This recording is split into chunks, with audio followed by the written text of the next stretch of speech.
আবিষ্কার উদ্ভাবনে বিশ্বের বাংলাদেশের অবস্থান ১০৬তম, যার অন্যতম কারণ অভাব পর্যাপ্ত তহবিলের। সকালে রাজধানীর হোটেল ইন্টারকন্টিনেন্টালে আয়োজিত বাজার ও শিল্প গবেষণায় অংশীদারিত্বের মাধ্যমে বাংলাদেশের উদ্ভাবনকে আরও শক্তিশালীকরণ শীর্ষক গোলটেবিল আলোচনায় উঠে আসে গবেষণা কর্মের নানা প্রতিবন্ধকতার চিত্র। এ সময় বিজ্ঞান ও প্রযুক্তি উপদেষ্টা ডক্টর সালেহ উদ্দিন আহমেদ বলেন, নীতি নির্ধারকদের দুর্বলতা ও ইনস্টিটিউশনের সমন্বয়হীনতার কারণে বিজ্ঞানীদের গবেষণা সর্বস্তরে পৌঁছায় না।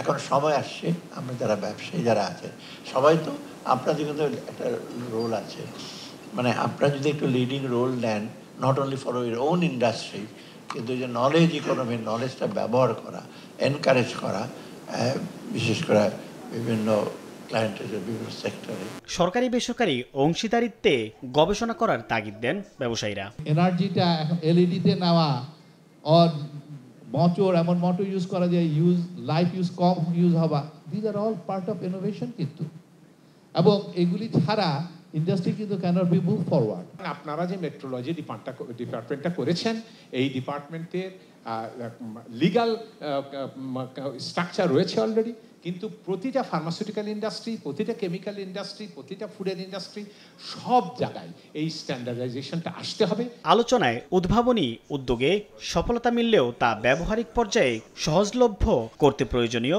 তহবিল থাকে না বলে জানান বিভিন্ন বিশ্ববিদ্যালয়ের শিক্ষকরা। সকল ধরনের। সাইফুল ইসলাম, সময় সংবাদ, ঢাকা।